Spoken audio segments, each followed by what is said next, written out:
Libro del Génesis, capítulo 32, versículos 1 a 6. Se levantó Labán de mañana, dio un beso a sus nietos y a sus hijas, los bendijo y se fue. Labán regresó a su región. Jacob, en cambio, siguió su camino y entonces le salieron al encuentro unos ángeles de Dios. Al verlos, dijo Jacob: este es el campamento de Dios. Y llamó a aquel lugar Mahanaim. Jacob envió por delante mensajeros a su hermano Esaú a la tierra de Seir en la región de Edom y les dio esta orden: así diréis a mi señor Esaú: esto dice tu siervo Jacob: he permanecido con Labán hasta ahora y poseo bueyes y asnos, ovejas y vacas, siervos y siervas. Lo mando comunicar a mi señor para hallar gracia ante él. Mira qué notable es el cambio ya de Labán gracias a la obra de Dios. Llega, pues, como vimos la ocasión anterior, llega como enfurecido y se va completamente en paz. Se va, de hecho, tranquilo. Deja en paz a Jacob y él regresa de donde había salido y Jacob puede, en efecto, seguir su camino. Así él, que era como una bestia salvaje y que por ende había intentado tenderle una trampa a su presa para destruirla, finalmente le presentó sus excusas al que fuera perseguido, besó a sus hijas y a sus nietos, se despidió y regresó a su casa, como afirma Juan Crisóstomo en las homilías sobre el Génesis. Y aquí ya vemos cómo el obrar de Dios no evita las dificultades, pero sí las disuelve. E incluso podemos decir que las disuelve de una manera ciertamente inesperada. Porque, por ejemplo, Jacob podía tener la expectativa de que iba a ser atacado, además con fuerza, por Labán, cuya cantidad, ¿no?, de acompañantes superaba y por mucho a Jacob. Jacob iba prácticamente con su familia y sus parientes, es decir, sus allegados. Y esto, ya lo vimos, le llena de miedo. No obstante, gracias a la intervención del Señor, la circunstancia dada, que en un principio parecía apelar a un conflicto inevitable, termina resolviéndose de una manera tranquila y en paz, ¿no? A tal grado de que, repito, Jacob sigue su camino y finalmente Labán regresa a su casa. Y si lo ven, no regresa, por ejemplo, con gestos despóticos o de desprecio, puesto que besó a sus hijas, se despide de Jacob, besó incluso a sus nietos y se despidió de todos. O sea, digamos, de una manera apropiada. Por otra parte, Jacob vio ángeles durante su descenso y su ascenso. Con esto le quedó claro a Jacob que Dios estaba siempre con él. De hecho, los ángeles que le mostró a Jacob la segunda vez tuvieron el propósito de disipar el miedo que pudiera tener a Esaú, como afirma Efrén de Nisibi en su comentario sobre el Génesis. Entonces el Señor se vuelve a manifestar a Jacob porque ahora es probable que éste tenga miedo ya no a Labán. Labán ya se fue, pero sí a Esaú, hacia el cual en efecto tendrá que salir al encuentro. Entonces, antes de que, por ejemplo, Jacob pueda verse apresado de nuevo por el miedo, el Señor le hace ver ángeles como muestra de fidelidad y de acompañamiento permanente. Es decir, le muestra a Dios a Jacob que le acompaña y que por eso mismo no debe de temer. Así pues, el Señor no solo nos envía, digamos, a ciertas situaciones muy concretas, incluso, ¿no?, nos acompaña a través de las circunstancias dadas, sino que puede llegar a anticipar, y eso es otro gesto de su bondad, el miedo o el temor que pudiéramos llegar a experimentar ante circunstancias, por supuesto, difíciles. Recuerden lo que había sucedido con Esaú. Entonces, Jacob tendría, pues, motivos, por lo menos muy humanos, para llenarse de miedo ante el inminente encuentro con Esaú. Por eso el Señor, en este caso, como que se adelanta y le envía una segunda manifestación de ángeles para que recupere la confianza y por ende mantenga firme su ánimo. Es decir, no caiga en miedos infundados ni en inseguridades de ningún tipo. En efecto, cuando el miedo a Labán se marchitó, entonces se apoderó de Jacob el miedo a su hermano Esaú. Por eso el Señor hizo que viese el campamento de los ángeles, es decir, para arrojar fuera de su corazón todo tipo de aprehensión, como afirma también Juan Crisóstomo en las homilías sobre el Génesis. Esto significa, por una parte, que Dios, como ya lo hemos mencionado en varias ocasiones, se toma muy en serio nuestra realidad humanamente concreta. O sea, Él sabe que está tratando con seres, pues ciertamente vulnerables, tanto, ¿no?, con respecto a las circunstancias que nos rodean, como a las personas con las que de una u otra manera tenemos trato. Y por otra parte, esto también refleja cómo el Señor no pasa por alto nuestra propia condición humana tal y como es, ¿no? O sea, se toma en serio lo que somos y a partir de ahí es que Él irá desplegando su respectiva gracia. O sea, así como Jacob, pues, se libró de Labán por intervención divina y por ende, como dice Juan Crisóstomo, el miedo en él se marchitó, aparece pues un nuevo miedo, pero ahora en relación a Esaú. Y esto nos sucede a todos nosotros, porque a veces podemos salir adelante de una determinada circunstancia y vernos sometidos a las amenazas provenientes de otros lados, ¿no? O sea, puede ser, por ejemplo, que salgamos de una dificultad económica y a continuación se presente una determinada situación familiar, y así sucesivamente. Entonces Jacob era consciente de que la memoria de lo que había hecho antes podía llegar a provocar que Esaú le atacara. Observa pues cómo Jacob tenía miedo de su hermano y desea por tanto aplacarlo hablándole de su riqueza adquirida. No es tanto como si Jacob se adelantara y le dijera: mira, no me hagas daño, tengo algo que ofrecerte, ¿no? Digamos, aquí Jacob piensa actuar de una determinada manera, ¿no? A través, repito, de intentar aplacar a su hermano Esaú por medio de exponerle la riqueza que trae consigo. Con esto buscaba ganar su favor, y esto en efecto pasó, pero no por lo hecho por Jacob.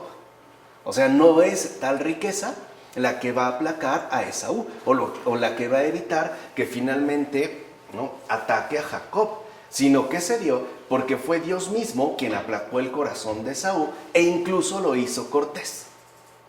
Ya veremos en los siguientes versículos qué tipo de recibimiento le va a dar Esaú a Jacob, a tal grado que, adelantando un poco, ni siquiera se muestra interesado en aquello que Jacob le ha presentado como un ofrecimiento, o sea, digamos, la ostentación de riquezas que llevaría consigo, ¿no? Esaú ni siquiera se ve, como interesado por este regalo.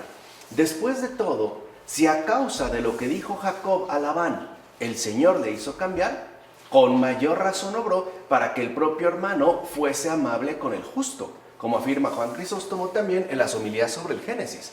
O sea que, si Dios actuó a favor de Jacob ante la presencia de un desconocido, pues más lo va a hacer ahora tratándose de un familiar sumamente cercano, como puede ser el propio hermano. Y aquí vemos nuevamente cómo el Señor siempre está atento a nuestras circunstancias concretas de vida. O sea, no es una especie de mecanismo, ¿no?, que opere en automático independientemente tanto de las personas como de los contextos. No, ambos están involucrados en nuestro propio acontecer humano. Y por eso Dios también tomará en cuenta tanto a las personas concretamente definidas como a las circunstancias que pueden llegar a envolvernos de una u otra manera. Por último, veamos también que Jacob no quiso ver a su hermano antes de poder aplacarlo con regalos. Y en efecto lo vio después de que los aceptara. Y cuando por fin se acercó a él, Jacob se postró en adoración, aunque todavía estaba lejos. Por tanto, ¿cómo va a servir el mayor al menor, si se lee que es el menor el que adora al mayor? Estas cosas no se verifican en la historia, ya que debemos entender que se dijeron con referencia al futuro Jacob, como afirma Agustín en el sermón número 5.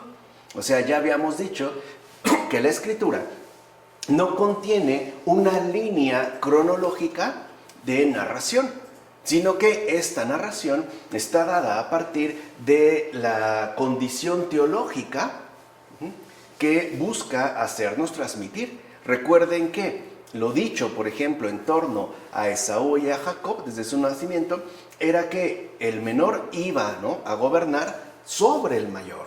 Pero esto aquí no se dio. O sea, históricamente esto no sucedió. Por eso habría que comprender cómo este gesto se está refiriendo en Jacob a otra realidad distinta, a ese, como le dice Agustín, futuro Jacob, y que no me detengo porque lo veremos más adelante. Así llegamos a estos dos versículos, 7 a 9 del capítulo 32, a estos tres versículos, perdón.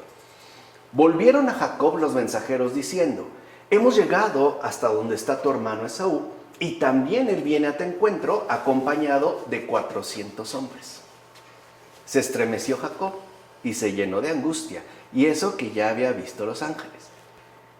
O sea, eso es algo que quiero que quede muy claro, y el Señor lo sabe, y eso que ya tenía el respaldo de una segunda manifestación de la presencia de Dios. Bueno, dividió a la gente que iba con él, las ovejas y los camellos, en dos campamentos, diciéndose: si viene Esaú contra un campamento y lo ataca, el campamento restante podrá escapar. O sea, Jacob sigue como empeñado en sus respectivas planificaciones, ¿no? Jacob ya es, digamos, la segunda estrategia que llega a concebir. La primera, aplacar a Esaú por medio de regalos, ¿no? De riquezas. La segunda es dividir el campamento. Así, si este ataca a uno, los demás podrán finalmente escapar. Observa bien cómo lo dicho a Jacob fue suficiente para desatar el miedo del justo. O sea, ni siquiera lo ha visto, pero con lo que le dijeron, ya con eso se llenó de miedo, ¿no? Y se espantó. De hecho, lejos de comprender la intención de su hermano, Jacob se aterrorizó al conocer el número de los que se acercaban. Incluso sospechó que venían con ánimo hostil y que querían destruirlo. Entonces el miedo perturbó su pensamiento, y en lugar de saber qué hacer, se encontró más bien como perdido, ¿no? Aquí hay algo muy importante que debemos destacar. Casi siempre el miedo viene dado a partir de sospechas infundadas que nosotros mismos realizamos. O sea, nos adelantamos a los acontecimientos y nos envolvemos en un torbellino, ¿no?, de pensamientos turbios que lo único que hacen es atentar contra nuestra respectiva firmeza de ánimo. Es decir, nos desaniman. Vean, nada más con lo que le dijeron a Jacob, su cabeza echó a volar.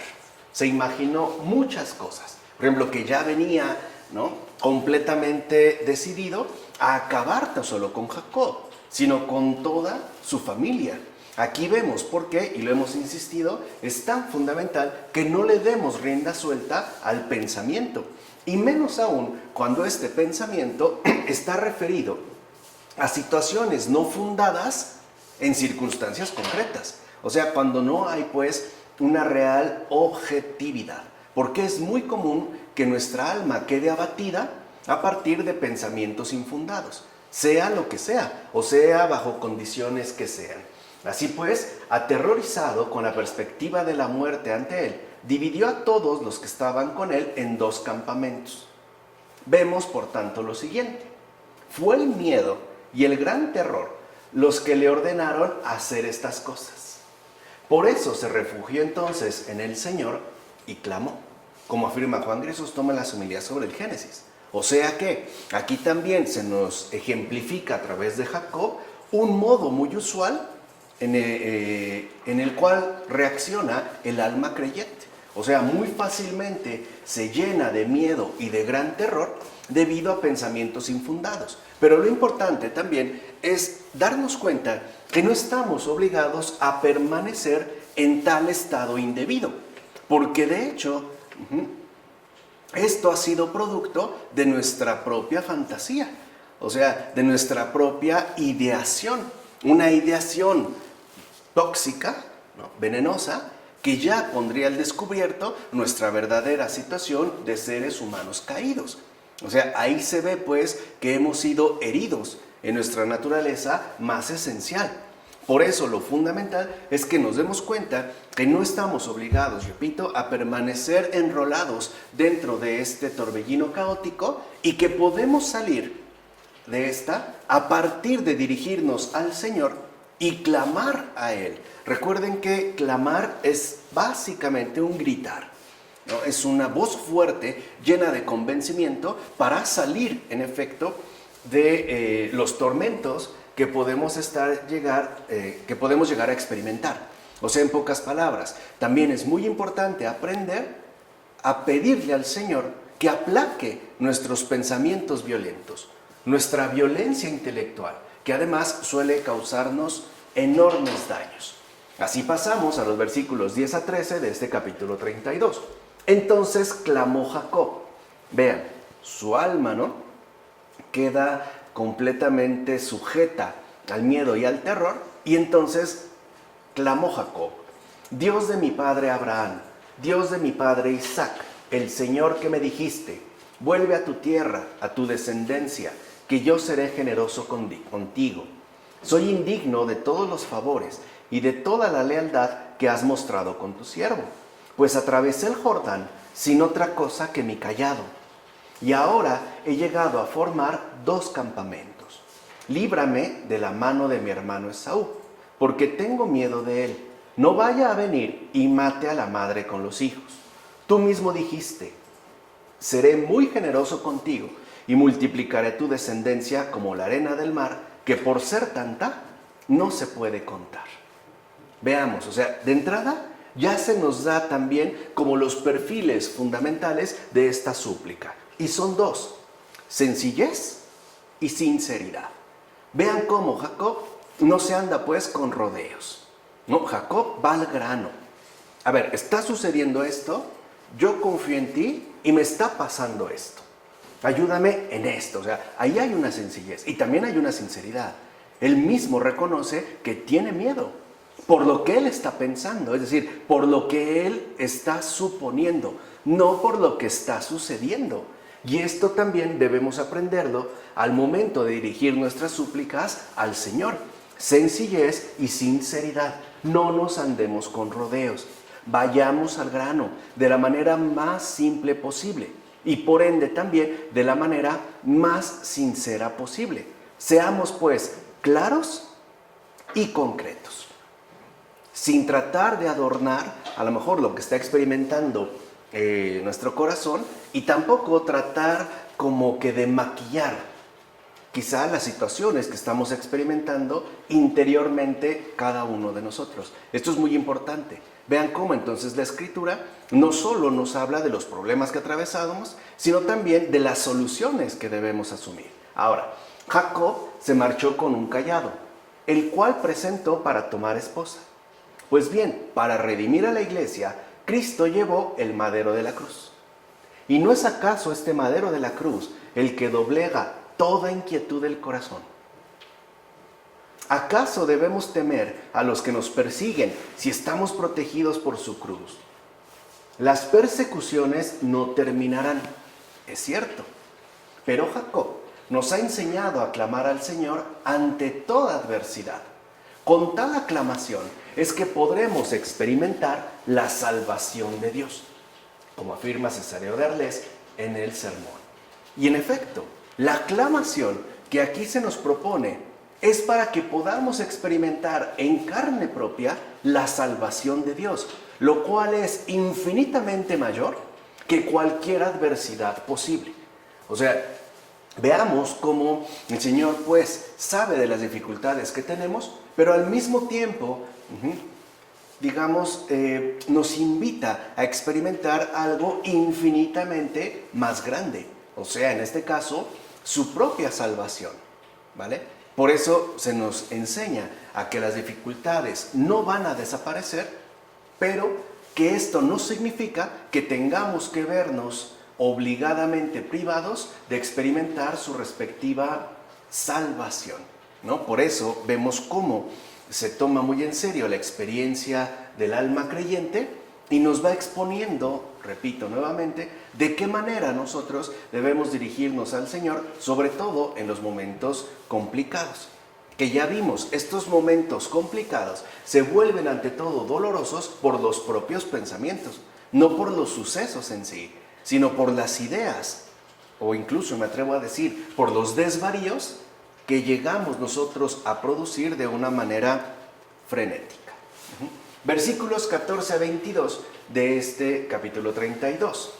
Pasó allí aquella noche y luego de lo que poseía, separó un regalo para su hermano Esaú: 200 cabras y 20 machos cabríos, 200 ovejas y 20 corderos, 30 camellas paridas con sus crías, 40 vacas y 10 novillos, 20 burras y 10 asnos. No era poca cosa. Lo confió a sus siervos, cada hato por separado, ordenándoles: pasad delante de mí y dejad un trecho entre un hato y otro. Al primero le dio esta orden: cuando te encuentre mi hermano Esaú y te pregunte de quién eres, a dónde vas y para quién es eso que llevas, tú contestarás: es de tu siervo Jacob, un regalo que envía mi señor a Esaú. Él viene detrás de nosotros. Dio la misma orden al segundo, al tercero y a todos los que iban tras los hatos.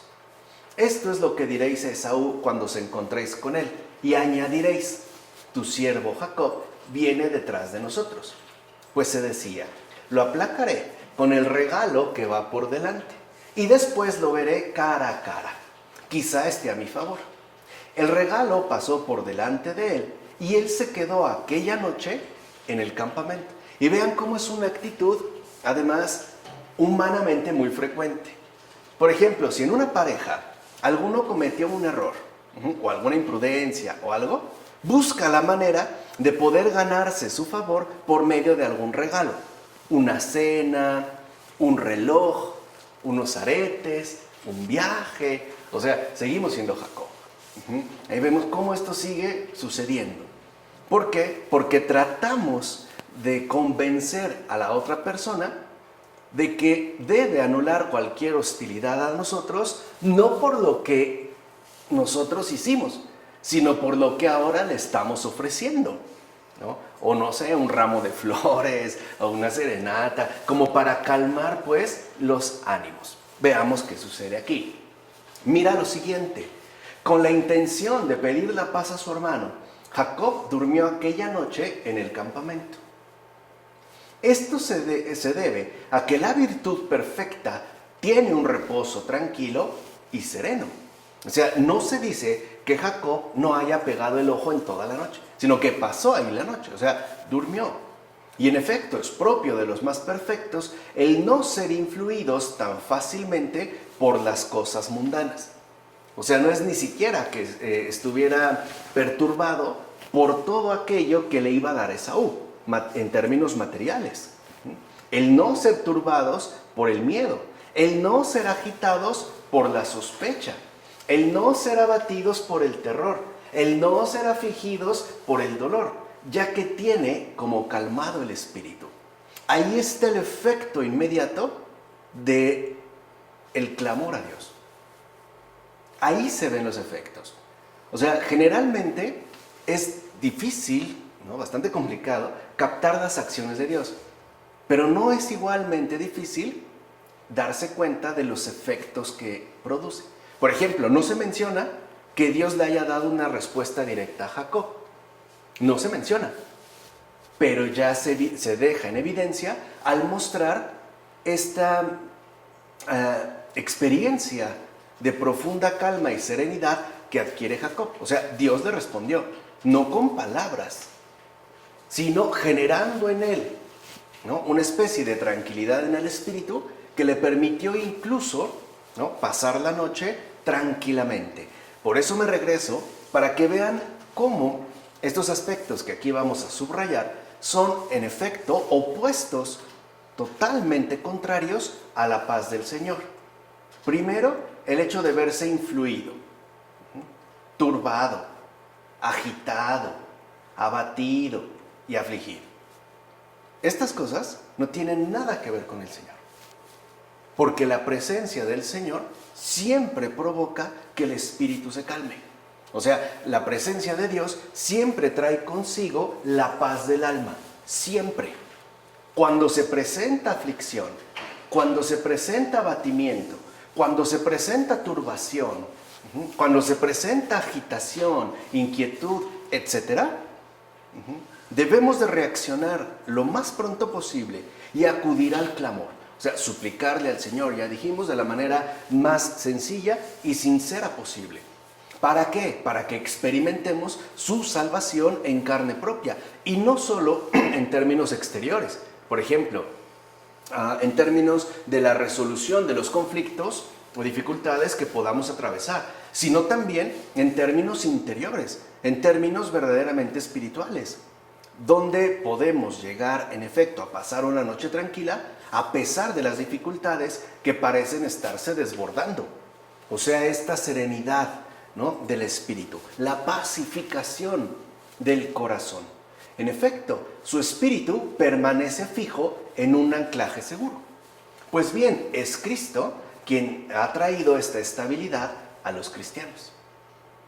Es Él, en efecto, el que ha traído la paz interior a los ánimos que atraviesan la prueba, o sea, a las almas creyentes que viven en este mundo tan lleno de turbaciones, ¿no?, tan lleno de problemas, tan lleno de dificultades, y justo para que nuestro corazón no sea turbado, ni nuestro ánimo agitado. Esta paz interior, como dijera el apóstol, no está refiriendo al apóstol San Pablo, es superior a toda inteligencia. Porque en efecto, cuando algún alma creyente, algún discípulo de Cristo la experimenta y alguien más lo ve, no se explica cómo puede estar tan tranquilo si están pasando tantas y tantas y tantas cosas. Porque esta paz no es de este mundo, es superior a toda inteligencia. Así pues, el fruto de la paz de Cristo es la ausencia de perturbación en el corazón. O sea que, de manera inversa, cuando nosotros tenemos perturbación en el corazón, es primero porque no hemos clamado sencilla y sinceramente a Dios, a Cristo. Y segunda, porque hemos preferido lo propio, en este caso, por ejemplo, los pensamientos, a lo suyo, o sea, la paz. He preferido mi propia ideación a su salvación. Dicho entonces en una palabra, la vida del justo es tranquila. O sea, puede ser que en efecto la vida del justo, del creyente, del discípulo de Cristo, no sea como la más festiva de todas, ¿verdad? Puede ser incluso que el justo no experimente una alegría desbordante, pero sí es, digamos, como una señal muy clara de la presencia de Dios en su vida el que permanezca tranquilo. En cambio, el injusto siempre está lleno de inquietud y perturbación. En consecuencia, es una gran cosa estar tranquilos interiormente. Sobre todo si tenemos en cuenta que es gracias a dicha tranquilidad que podemos rechazar tanto las tentaciones del espíritu del mal como sus respectivas armas. Además, esta paz mantiene lejanos los atractivos de las pasiones y, por ende, asimismo mitiga las perturbaciones. De hecho, es mucho más grande resistir y rechazar al enemigo invisible, que lograr alejar al enemigo visible, así como dice Ambrosio, sobre Jacob y la vida feliz. No olvides, pues, la gran lección que nos transmite Jacob, rogar a Dios para que nos saque de todo peligro. Por supuesto, Jacob también hizo todo el esfuerzo que estaba a su alcance, así como dice Juan Crisóstomo, en sus homilías sobre el Génesis. Así llegamos al capítulo 32, versículos del 23 al 33. Se levantó por la noche, tomó a sus 2 mujeres, a sus 2 esclavas y a sus 11 hijos y cruzó el vado de Yabok. Los llevó y les hizo pasar el río, después pasó todo lo que tenía, y se quedó Jacob solo. Un hombre estuvo luchando con él hasta rayar el alba, y al ver aquel hombre que no le podía, le alcanzó en la articulación del muslo, y se le dislocó a Jacob la articulación del muslo en su lucha con él. Y le dijo al hombre, suéltame, pues va a rayar el alba. Le contestó, no te soltaré hasta que me bendigas. Entonces le preguntó, ¿cómo te llamas? Respondió, Jacob. Le dijo, ya no te llamarás más Jacob, sino Israel, porque has luchado con Dios y con hombres, y has podido. Jacob le preguntó, por favor, dime tu nombre. Le contestó, ¿por qué preguntas mi nombre? Y le bendijo allí mismo. Jacob puso a aquel lugar el nombre de Penul, porque se dijo, he visto a Dios cara a cara y conservo la vida. Salía el sol cuando atravesó Penul, e iba cojeando del muslo. Por eso los hijos de Israel no comen hasta hoy el tendón que está en la articulación del muslo, porque en el tendón fue alcanzada la articulación del muslo de Jacob. Mira bien, una vez que Jacob había purificado su corazón de todo rencor y tenía sentimientos de paz, y después de haber alejado de sí todas sus pertenencias, se quedó solo y luchó con Dios.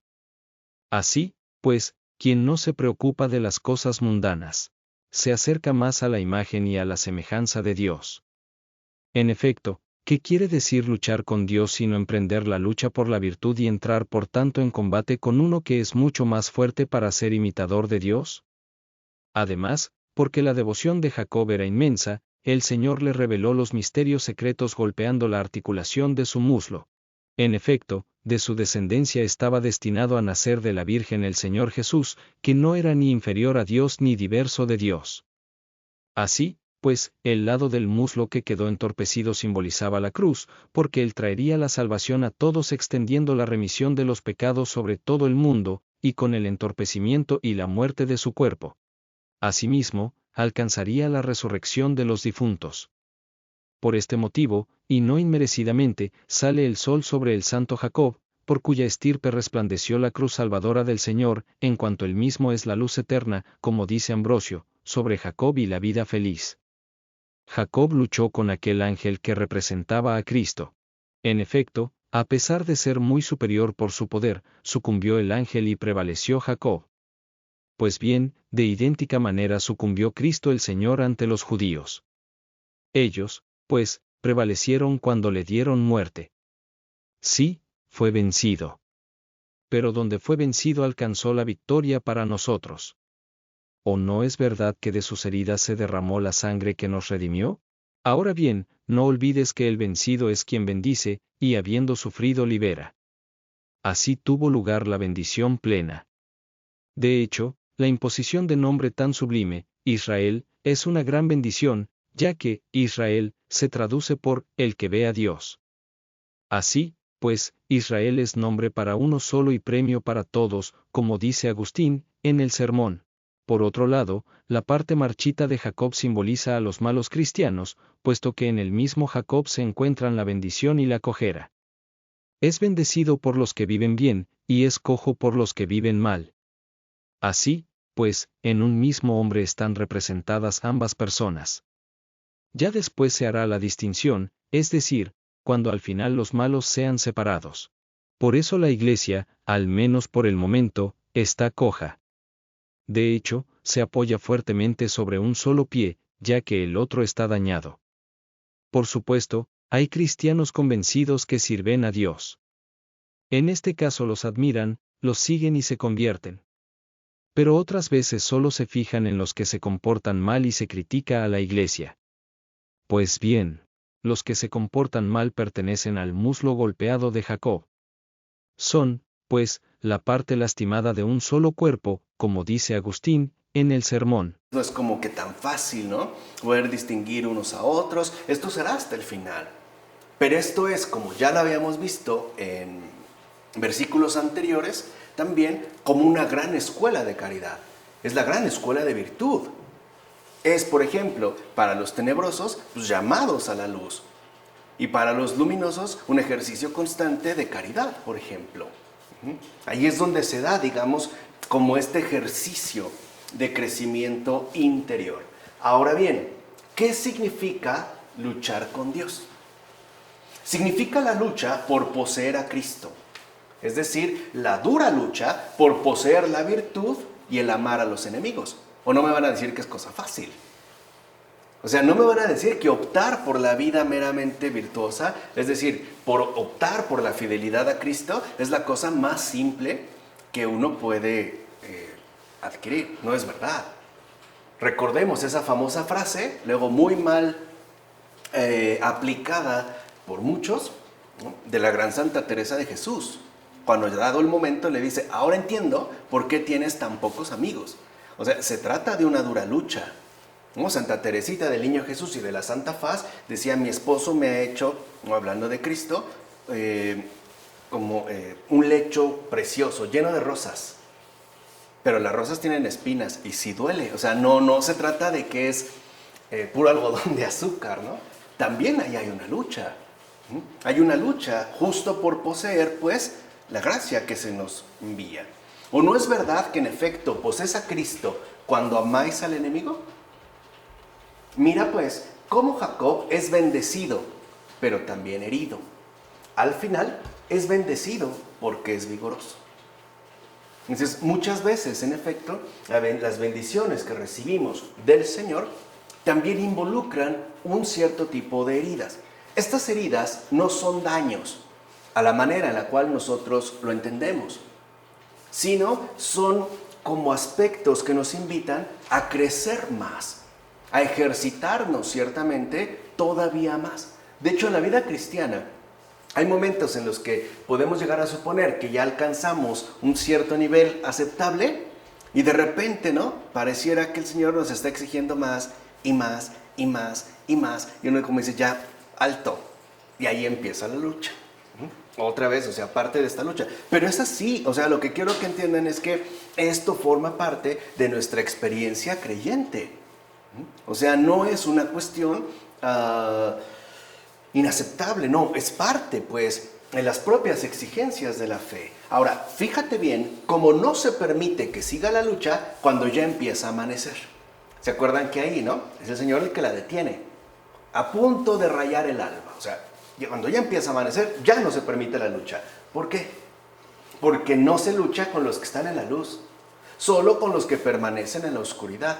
Con esto sí se lucha. O sea, lo que vemos es que entonces pasamos de una lucha, una dura lucha, a una tranquilidad interior, que es lo que habíamos mencionado hace un momento. Con los que ya están en la luz ya no se lucha, ya no es necesario, ya lo van entendiendo a partir de esta contemplación pacífica que el Señor nos hace experimentar. Pero los que no, siguen luchando. Por ejemplo, ¿cuántas personas no hay todavía que dicen que si Dios existe, cómo permiten que pasen tales y cuales y estas cosas en estas partes del mundo o en aquellas otras? Siguen luchando, pero está bien, o sea, eso es lo que quiero que entiendan, es parte de, no hay por qué impedirles el combate, al contrario, hay que rezar porque realicen el buen combate, o sea, no los podemos nosotros sacar del ring, lo que sí podemos es orar por ellos, porque todos tenemos nuestras luchas, todos tenemos nuestros combates. Habría pues que orar por estos combatientes, que además son nuestros compañeros también de camino. O sea, no es que estemos separados, ¿no? Unos de otros. En efecto, al levantarse la aurora, se hace cesar la lucha. O sea, cuando ya llega la claridad, entonces sí, la lucha se acabó, como afirma Cirilo de Alejandría en las inscripciones sobre el Pentateuco.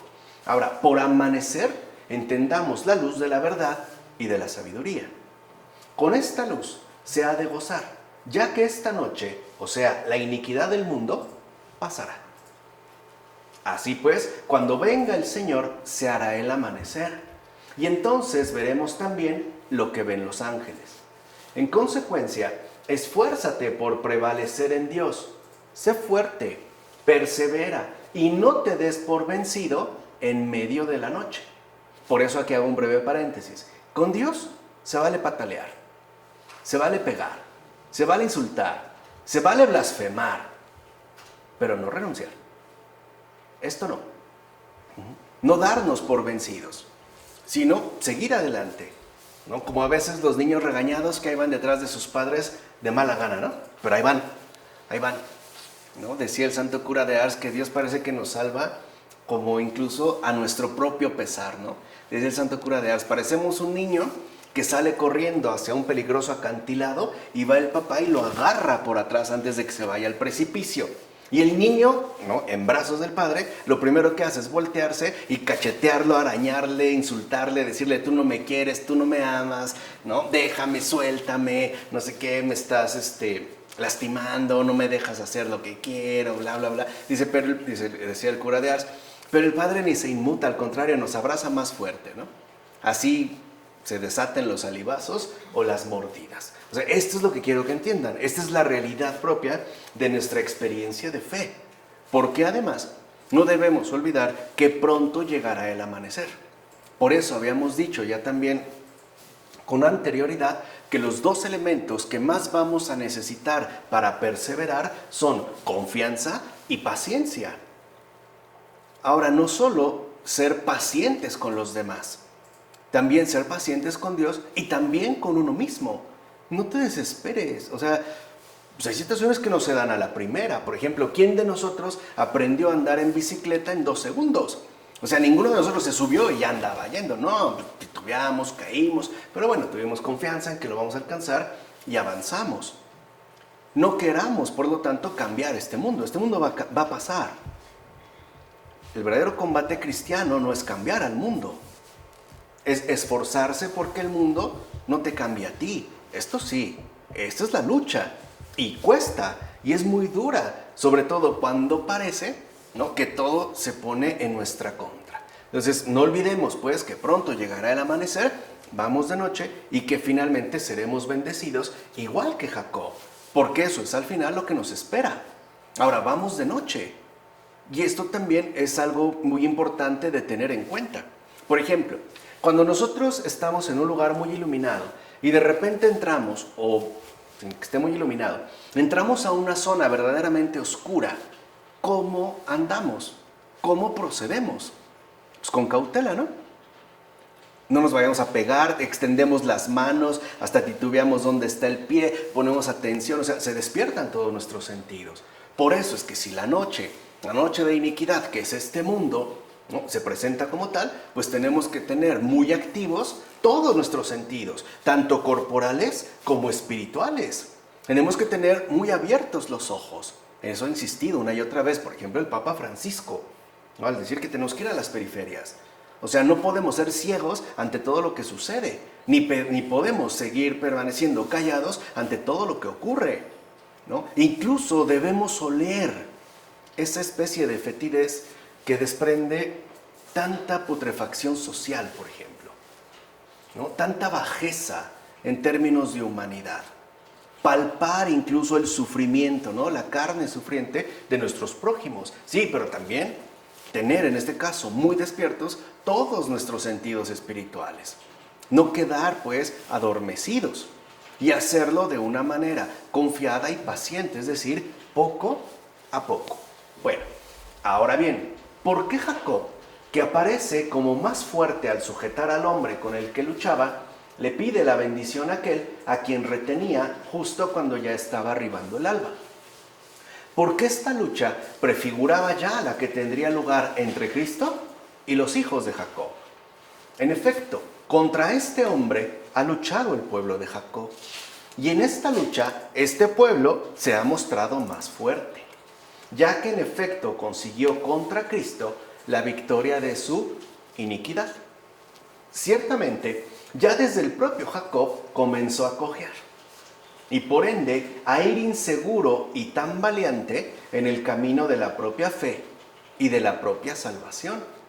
No obstante, aunque se ha mostrado superior al condenar a Cristo, tiene necesidad de su misericordia. O sea, todavía necesita su bendición. Como sabemos, este hombre que luchó con Jacob le dijo: ya no te llamarás Jacob, sino que tu nombre será Israel. Y si Israel significa el hombre que ve a Dios, elegantemente mostraba el Señor que no solo era un hombre el que entonces luchaba con Jacob, sino que también era Dios. En efecto, Jacob veía a Dios, aunque en la lucha retuviese su aspecto humano. Y para que no quedara ninguna duda al respecto, él mismo dio la interpretación diciendo: porque has luchado con Dios y eres poderoso con los hombres. Por este motivo, el mismo Jacob, comprendiendo la importancia del misterio y viendo claramente la autoridad de aquel con quien había luchado, puso por nombre a aquel lugar Visión de Dios.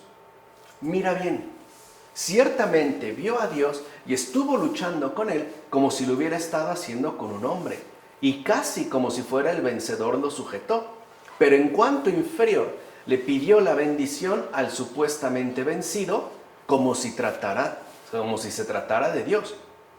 Así pues, Jacob luchó con un hombre que asimismo era Dios. ¿Quién dudará entonces en reconocer que Cristo En quien la figura de esta lucha tuvo su cumplimiento, no solo es un hombre, sino también Dios. Cristo, en efecto, es hombre y es Dios, como afirma Novaciano, en la Trinidad. O sea, si lo ven, ya desde el Génesis se está, ¿no?, como anunciando la encarnación del Señor, en toda la radicalidad, digamos, que eso implica. O sea, como un acto decisivo que va a estar, digamos, constituido, por ejemplo, por el vencimiento de Dios en tanto hombre y por su triunfo, ¿no?, igualmente dado, pero en tanto Dios. Para los padres de la iglesia, por ejemplo, en este caso para Novaciano, parecía claro ya que el Señor es aquel del que ha hablado toda la Escritura. Es pues aquel en quien se ha cumplido verdaderamente la promesa de salvación. Ahora, ¿cómo está eso, bienaventurado patriarca, que le pides tu bendición a un débil? ¿Cómo es posible que esperes ser bendecido por uno que no tiene fuerzas? ¿No fuiste tú el fuerte? ¿Por qué entonces imploras su bendición al que has vencido? En todo caso, piensas una cosa distinta a la que haces. En efecto, en el curso de tu lucha sujetas a un hombre débil, pero para ti ese hombre es verdadero Dios, y no de nombre, sino por naturaleza. Por eso tu petición de bendición corresponde a la del Dios verdadero. Así pues, luchas con un hombre, pero ves a Dios cara a cara. No ves pues con los ojos de tu cuerpo lo que contemplas con la visión de tu fe. Recuerda lo que le dijo Jesús a Felipe: quien me ve a mí, ve al Padre. ¿No? Los profetas ya sabíamos que era una convicción que el que viera a Dios moría. ¿Cuántos no vieron a Jesús en la tierra? Ninguno. ¿Quién murió? Ninguno. Ahí hay también como esta concesión. Crees, por tanto, que es un hombre débil, pero es de él de quien necesitas la bendición, es decir, la salvación. En la lucha eres Jacob, pero después de que has pedido la bendición, eres Israel. Se te somete el hombre según la carne, para que quedara ya prefigurado el misterio de la pasión. Acuérdense, por ejemplo, de este episodio tan extraordinario mencionado en el Evangelio de San Juan, cuando ya van literalmente por él al huerto, ¿no?, a Getsemaní. Llegan, ¿no?, los soldados tras Jesús, y él se adelanta, da un paso y les pregunta: ¿a quién buscan? Y le responden: a Jesús de Nazaret. ¿Y qué responde él? Yo soy. ¿Y qué pasó con los que iban a apresarlo? Cayeron como fulminados, ¿no? Cayeron como exterminados. Se está manifestando de quién se trata. Y después les vuelve a preguntar, como diciendo: ya, levántense, ¿no? Ya, ¿no? Hoy diríamos en México: no sean pancheros, ¿no? Ya, a ver, arriba otra vez. ¿A quién buscan? A Jesús de Nazaret. ¿Y qué responde? Soy yo. Ya le cambió. Ya no dijo yo soy. Acuérdense que ese era el nombre que había aparecido desde Moisés. Ya le cambió, dice soy yo. Y entonces sí, se le van encima. Ya se estaba prefigurando desde aquí, justo en esta lucha. Así pues, no desconoces a Dios en la debilidad de la carne. Es más, prácticamente todos, de una u otra manera, hemos oído hablar de Jesús de Nazaret. O sea, podemos decir que nadie desconoce a Dios en la debilidad de la carne. Es más, Él mismo lo dijo: cuando sea elevado de la tierra en la cruz, atraeré a todos hacia mí. Claro, en la debilidad, ¿qué? De la carne. ¿No es un gesto de infinita ternura hacia nosotros? ¿Acaso podíamos llegar directamente a Él de otra manera? Si es prácticamente imposible. Bueno, si ni los querubines lo hacen, no hasta se tapan el rostro, ¿no?, de que no soportan tanta gloria. ¿Y nosotros qué? ¿No es una extrema concesión?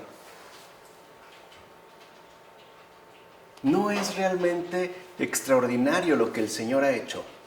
Permitirnos acercarnos a Él en la debilidad de la carne y no en la mega archiomnipotencia de su divinidad. ¿Quién podría? O sea, literalmente, ¿no? No podemos decir que desconocemos a Dios en la debilidad de la carne, justamente para que puedas alcanzar el misterio de la bendición en el Espíritu. De hecho, la apariencia exterior no impide que permanezca la fe, ni la fragilidad es obstáculo para que se pida la bendición. Ni la condición de hombre anula el hecho de que sea Dios. O sea, parece que este padre de la iglesia ya se tenía como muy presentes las herejías, que era justo lo que cuestionaban. Claro, es que en su apariencia exterior no se trata de Dios. Es que claro, Dios no puede sufrir, la fragilidad no es para este ser. Por lo tanto, no acudimos a Él como Dios ni pedimos la bendición, ¿no? Y es incompatible que la humanidad pueda, ¿no?, subsistir en la divinidad. Es más, únicamente el Dios verdadero es el que pudo bendecirte cambiándote de nombre, como afirma Hilario de Poitiers en Sobre la Trinidad. Además, un gran conocedor de las herejías de su momento, que es de los primeros padres de la iglesia. O sea, sabe perfectamente bien de qué está hablando. O sea que cuando nosotros, por ejemplo, queremos poner obstáculos para la contemplación de la verdad, no son más que excusas que de fondo se oponen a la manifestación del amor de Dios. Porque quizá nos gustaría que las cosas hubieran sido de una manera totalmente, ¿qué?, diferente, ¿no? O sea, nos oponemos pues a que Dios sea Dios, ¿no? Queremos que sea una idea que se ajusta a mis preferencias. Así pues, la victoria que obtuvo Jacob quiso figurar el misterio, o sea, la pasión de Cristo, vencido al parecer por los judíos. Y sin embargo, asimismo pidió la bendición al hombre derrotado.